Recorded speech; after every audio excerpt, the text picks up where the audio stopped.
students, welcome to your English class. Today we will continue with our play The Tempest by William Shakespeare, Act 3, Scene 1, lines 21 to 95. Children, before starting this session, I would like to mention that you have to read the text again and again so that you can quote important lines and keywords in your paper. Now let us start with objectives of this session. So children, by the end of this session, you will be able to explain the meanings of the difficult words according to the text, tell some of the references that we have read in the text, explain the text in your own words. Now, let us discuss the summary till what we have done. So children, Prospero, who has imposed some punishments on Ferdinand, has instructed him to fetch wood. Ferdinand is carrying wood when he enters the scene. Miranda feels sympathy for him and tells him to take rest as there is no danger for him for the next 3 hours. Now let us continue from lines 22 to 31. Ferdinand, O most dear mistress, the sun will set before I shall discharge what I must strive to do. It means the sun will have set before I have finished this task and I must strive to do it. So here Ferdinand says to Miranda that in order to complete the work that has been assigned to him. So children, who has assigned him the task? Prospero has assigned him the task of collecting the log of wood. So he says that he must work till sunset without any respite. Miranda, if you will sit down, I will bear your logs. The while, pray give me that. I will carry it to the pile. In reply to Ferdinand, Miranda says that if he will sit down to take rest, she will carry his logs during that time. She requests him to give that log. She will carry it to the pile. Now see, what does Ferdinand say? No, precious creature, I had rather crack my sinews, break my back, than you should such dishonor undergo, while I sit lazy by. Crack my sinews means tear my muscle. Ferdinand refuses Miranda's request. He says that he would rather allow his muscles and his back to break and split than allow her to perform this humiliating labor while he sits by lazily. Miranda, it would become me means suit, as well as it does you, and I should do it with much more ease, for my goodwill is to it, and yours it is against. It would till does you means it would be just as fitting for me as it is for you. So here Miranda says that this labor, that is the labor of collecting logs, suits her as much as it suits him. And she would do it with less trouble because she would be doing it wholeheartedly, while Ferdinand is doing it against his will. Now let us see gist of these lines. Ferdinand says to Miranda that he must complete the work that has been assigned to him. He says that he must work till sunset without any respite. Miranda tells him to take rest and she will carry the logs during that time. Ferdinand rejects her request and says that he would rather allow his muscles and his back to break and split than allow her to perform this humiliating labor while he sits and rests lazily. Miranda again says that this labor will suit her as much as it suits him. Besides, she will be able to perform it with a greater ease because she will be doing it wholeheartedly while he is doing it against his will. Now let us see lines 32 to 48. Prospero, poor worm, thou art infected. This visualization shows it. Poor worm means poor creature. Infected means touched with love. Visualization means visit. Worm is expressive of pity and sympathy. Children, Prospero is hidden near the cell where Miranda and Ferdinand are. He calls her poor creature who is infected with the disease of love. He says that this visit of hers to Ferdinand is a clear proof of that. Miranda, you look wearily. Miranda says to Ferdinand that he looks tired. Ferdinand, no, noble mistress, it is fresh morning with me when you are by at night. Ferdinand is frank and open. The great feature of both in their addresses of love is their straightforwardness. Ferdinand calls Miranda noble mistress. He says that when she is in his company, even the night seems as bright as early morning. I do beseech you, chiefly that I might set it in my prayers. What is your name? Set means include. Set it till prayers means mention it in my prayers. Good Christians used to pray for each other. He requests Miranda to tell her name to him. His chief reason in inquiring her name is that he would like to make use of it in his prayers. Good Christians used to pray for each other. Miranda, what she says? Miranda, O my father, I have broke your hest to say so. Hest means command. Broke your hest means disobeyed your order. So who has ordered Miranda to not talk to Ferdinand? Prospero has ordered Miranda to not talk to Ferdinand. She says her name is Miranda. She feels sorry as she has disobeyed her father, who has commanded her not to tell it. Ferdinand admired Miranda, indeed the top of admiration. Worth, what is the dearest to the world? Top of admiration means the highest point of admiration is due to you.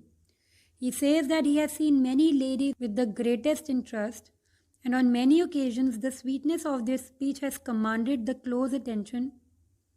Ferdinand says that Miranda, her name not only means one who should be admired, but it means the very highest point of admiration. He says that she is no less than the most valuable treasure in the world. Full many a lady I have eyed with best regard, and many a time the harmony of their tongues hath into bondage brought my too diligent ear. Harmony means music, bondage means captivity, regard means attention. He says that he has seen many ladies with the greatest interest, and on many occasions the sweetness of their speech has commanded the close attention of his ear. Then he says, for several virtues have I liked several women, never any with so fun soul, but some defect in her did quarrel with the noblest grace she owed, and put it to the foil.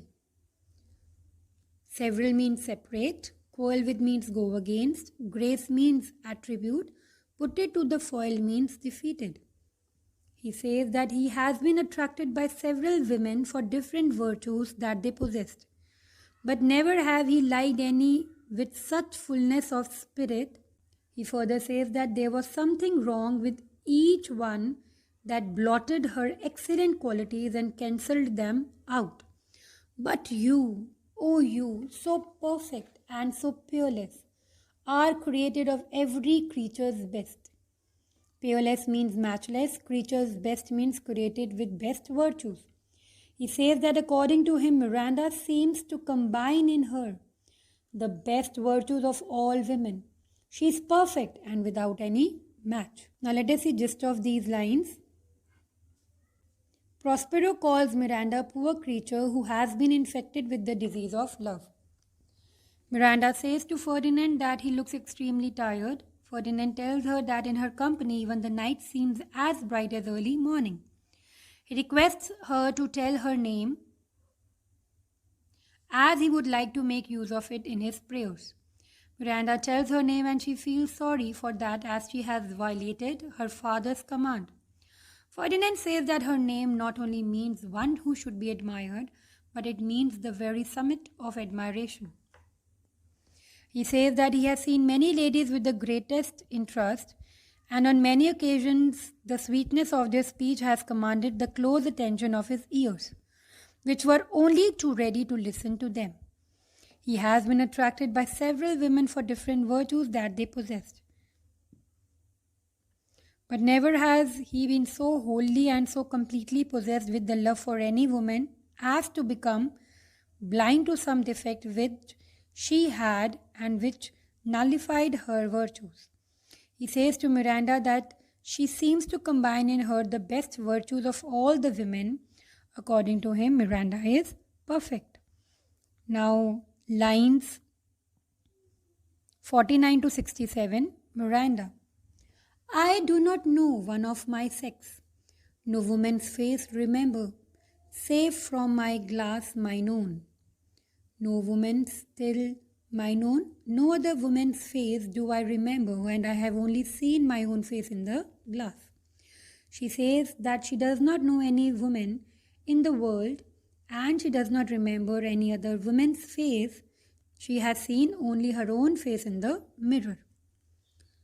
Nor have I seen more that I may call men than you, good friend, and my dear father. She says that she has never seen any other men besides her dear father and him, that is Ferdinand. How features are abroad, I am skilless of, but by my modesty, the jewel in my dower, I would not wish any companion in the world but you. Dower means gift. Skilless means ignorant. Features means human shape. She says that she has no knowledge of what faces are in other places, but she declares that her modesty is the best virtue in her possession. She says that she does not desire any other companion than him. Who is him here, children? Him here refers to Ferdinand. Nor can imagination form a shape besides yourself to like of. She says that she cannot imagine any other person besides Ferdinand whom she could admire. But I prattle something too wildly, and my father's percepts I therein to forget. Something means somewhat, percepts means advice. She says that she is talking somewhat irresponsibly and loosely, and in doing so, she is forgetting her father's instructions. Ferdinand, I am in my condition, a prince, Miranda. I do think, a king, I would. Not so. Condition means position. Ferdinand says to Miranda that he is a prince by rank.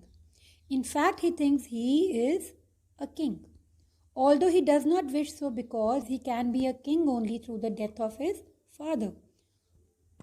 Who is Ferdinand's father? King Alonso is Ferdinand's father. And what had happened to him? According to Ferdinand, his father had died in the shipwreck and would no more endure this wooden slavery. Wooden slavery means drudgery of bearing logs, than to suffer the flesh fly blow my mouth. Flesh fly means blow fly. Blow means defile. Than he till my mouth means then I would allow maggot flies to deposit their eggs on my mouth.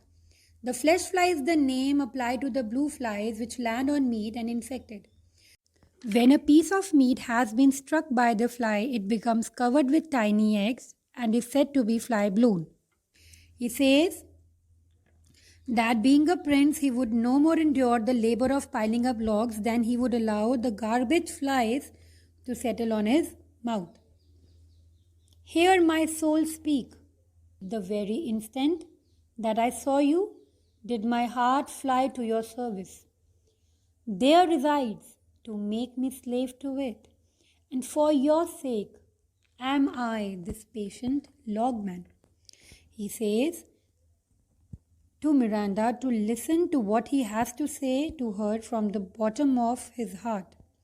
He says that the very moment he saw her, his heart flew towards her, and it lives with her and makes him her slave. He says that for her sake he is perfectly contented with the labor that he has to perform in carrying these logs. Now let us see gist of these lines. Miranda says that she does not know any woman and she does not remember the face of any other woman than her own in her own mirror. Nor has she seen the other men, good friend, than Ferdinand and her father. She has no idea of what faces are there in other places, but she declares by her modesty, which is the best treasure in her possession, that she does not desire any other companion than him. Nor can she visualize any other person than Ferdinand that she could like. Ferdinand says that so far as her identity is concerned, he is a prince. He says that he would no more endure this drudgery of carrying logs than he would allow garbage flies to settle on his mouth. He says to Miranda that the moment he saw her, his heart became hers. It remains with her and makes him her slave. Line 68 to 86. Miranda, do you love me? Miranda asks Ferdinand if he loves her. Ferdinand, O heaven, O earth, bear witness to this sound and crown what I profess with kind event. Crown means bless, event means result. Ferdinand wishes may heaven and earth be a witness to his declaration of love which he is going to make. If I speak true, if hollowly, in word, what best is boded me to mischief. Hollowly means insincerely. In word means stern. Boded means promised. He says that if he speaks the truth, reward his statement of love with a favorable result.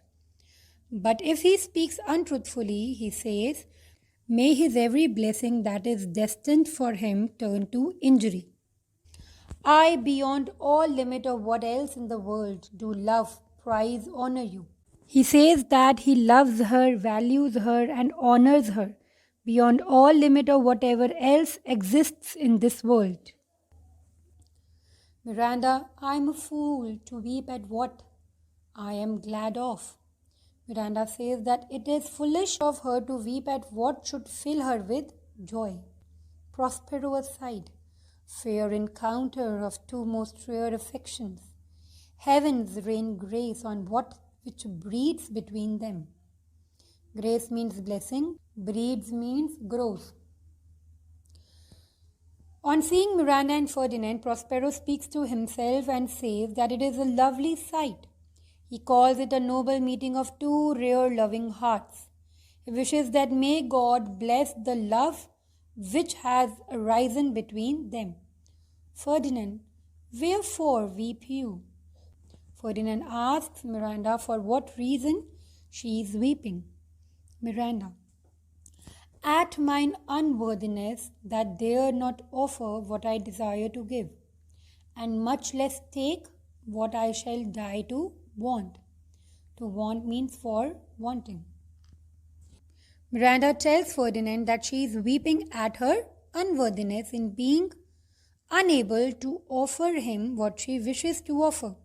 And children, what does she wish to offer to Ferdinand? She wishes to offer her love to Ferdinand, and still more in being unable to take that without which she will die. But this is trifling, and all the more it seeks to hide itself, the bigger bulk it shows. Trifling means idle talk. She says that it is an idle talk, and further says that more her love tries to conceal itself, the greater it shows itself. Hence, bashful cunning, and prompt me plain and holy innocence. I am your wife if you will marry me. And prompt me plain and holy innocence means may a spirit of holy and pure innocence put words into my mouth. She says her bashfulness to leave her because it has the trick of betraying what she tries to conceal, and says that let she be helped by simple and holy innocence. She is his wife if he is willing to marry her.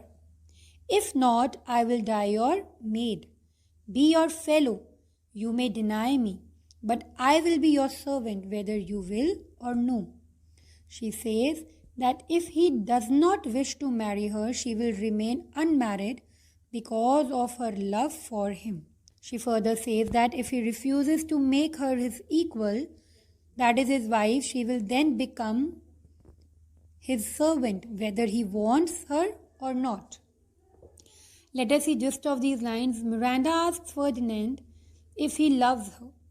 Ferdinand tells her that he wants heaven and earth to bear witness to his declaration of his love for her. He says if his love is true, let heaven and earth reward him with a favorable result. And if he utters falsehood, then may the best of fortune in store for him be turned to evil. Here Ferdinand professes his true love for Miranda. On hearing this, Miranda weeps. On the other hand, Prospero, who is at distance unseen, says to himself that it is a noble meeting of two rare lovers. Ferdinand asks Miranda the reason of her crying. Miranda replies that she is weeping on her own unworthiness because she is unable to offer her love to him when she wishes to offer it so much, nor receives from him what she desires so much, without which she will die. She further says that the more her love tries to conceal itself, the more it shows itself. She wants to be guided by simple and holy innocence. She will be his wife if he agrees to marry her. If he does not wish to marry her, she will remain unmarried forever and keep loving her. If he does not let her be his partner, she will be his servant whether it pleases him or not. Now let us see lines 87 to 96. Ferdinand, my mistress, dearest, and I thus humble ever. It means Ferdinand calls Miranda as his dearest mistress and says that he is her servant forever. Miranda, my husband then? Miranda asks Ferdinand if he is willing to become her husband. Ferdinand, with a heart as willing as bondage, ever of freedom, here is my hand. Bondage means captivity. Ferdinand tells her that as wholeheartedly as a man in a state of slavery desires freedom, here is his hand as a pledge of his love. Miranda, and mine, with my heart in it, and now farewell till half an hour hence. And mine means my hand. Miranda says to Ferdinand that here is her hand, and with it her heart too goes out to him, and she bids him farewell for the next half an hour. Ferdinand, a thousand means 1,000 times 1,000 good wishes to you. Exeunt Ferdinand and Miranda. Ferdinand bids her 1,000 farewell, and Ferdinand and Miranda go one after the other. Prospero. So glad of this as they I cannot be, who are surprised withal. Withal means in addition. Prospero says that he cannot be so glad over this love affair as the lovers themselves can, because besides the pleasure of love, they also have the thrill of surprise at this unexpected development. But my rejoicing, and nothing can be more, I will to my book. For yet ere supper time must I perform much business. Appertaining means relating to the plan. I will to my book means that is his magic book. Shakespeare often omits verbs such as go, leaving them to be understood. Exit. He says that nothing can give him greater pleasure than their having fallen in love with each other. So children, who has fallen in love with each other? Ferdinand and Miranda have fallen in love with each other. He will now turn to his magic book because before supper time he has to perform much labor relating to the completion of his scheme. And he also exits from the scene. Now let us see gist of these lines. Ferdinand tells Miranda that she is his dearest lady and he is her servant forever. Miranda asks him if he is willing to be her husband. Ferdinand replies that he will marry her with a heart as willing as that of a slave who desires freedom from slavery. Miranda feels happy on hearing it. She bids farewell for half an hour. Ferdinand and Miranda go out by separate ways. Prospero says that he cannot be so glad about this love affair as the lovers themselves can, because besides the pleasure of love, they also have thrill of surprise at this unexpected development. He says that nothing can give him more pleasure than their having fallen in love with each other. He says that he shall now turn to his magic book because before supper time, he has to do much work to the completion of his scheme. So children, I hope that you are clear with the lines. With this, we have completed our Act 3, Scene 1. For better understanding, please reread the text so that you can quote lines and keywords in your paper. Your homework is do extracts 2 and 3 of Act 3, Scene 1 at page number 114 to 117 of the Tempest workbook. Thank you so much.